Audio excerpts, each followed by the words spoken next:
They've done it. They're in the Premier League. To the threshold of the Premier League.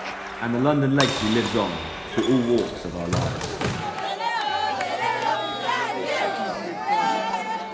Notice or recollection of sport going back in history would have been back to the times of King Henry VIII. I played volleyball when I was about 12 and I was just lucky that they played it at my middle school. I did a range of sports and I was fairly sport mad. Rugby union, soccer, and sport was something that just made me feel good. And it wasn't until I was at university that London 2012 got announced, and then it became less of a hobby and more of a job, committed onto like the GB programme, and kind of training began for London 2012.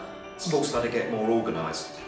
More and more people were moving away from the countryside, going into towns, working, having a bit of money. They also needed to have a social life. And sport started to become, if you like, part of that social life. It was a huge investment, financially. Sport to me is part of way of life, it's a part of making people feel good, and it's got to have a place for anybody. Russia's deeply rooted cheating culture has come to light over 11 months of investigation. Cycling is a sport with a drug problem. Courts recommend that Russia be banned from all competition, even from this year's Olympics in Rio. The history of steroids and drugs in sport goes back to ancient Greece. It doesn't even just go back to 1936 in Germany. It's always been an issue with people trying to get an edge and doing anything to do it. East Germany, obviously Russian as well.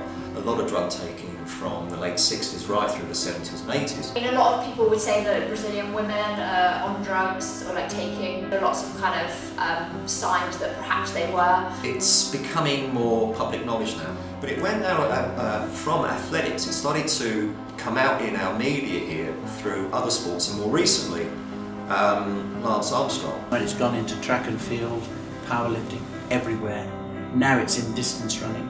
It is everywhere in the media. It can literally go from the back pages of a newspaper to the front. When sports people behave in a way which the press or others feel is unreasonable and unsuitable, they can get cascaded. Times where you want to speak out but you just know you can't in the media. These days I feel like that's a real shame that athletes actually can't really speak out, because you know that they take the bad stuff and just write on a headline.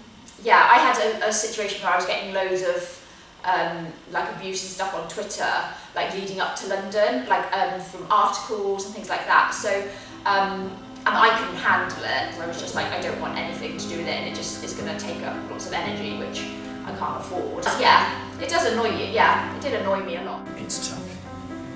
It's really tough. The discrimination, racism, this does not belong in sport. Lots of sportsmen have this challenge. These days, the drug issue when I was younger was in sport. The steroid issue was in sport. These days, the steroid issue is down at the local gym. The IAAF, I was going to say allegedly, but it's been proven, widespread doping and support of that doping of Russian athletes by the Russian government. I'm really surprised they got caught, because in my view, the thing that's changed is a realisation that the state has been involved in it. That is absolutely awful. Just as we've got with soccer, with other types of allocation, how on earth are we going to make sure that in a world of 200 nations plus, that we're going to get a proper level of, I call it democracy, but let's take it a step further, fair play and level playing field. I don't think at all like it's a waste of time. The feeling that GB had when they hosted London 2012 was amazing. Everyone was like so proud to be British. People organising it. So many people are like, oh, I was a volunteer. They not only leave a legacy, but they also leave an infrastructure for the community. The atmosphere in a gym where everyone's equal, it becomes normal to treat people with respect. It's for everybody, it's for the whole of the country. Yeah, it's definitely opened my eyes to kind of the whole world really. Since you play there and you know that you've got all these life experiences, you do just feel a lot more like just self-confident. You know, I set a goal and I did achieve it. So, and I just think that's like such a huge thing. You can't buy that at all. If you want to do sport, do it. Not live and let live. It's live and let others thrive as well. That's where I'm at.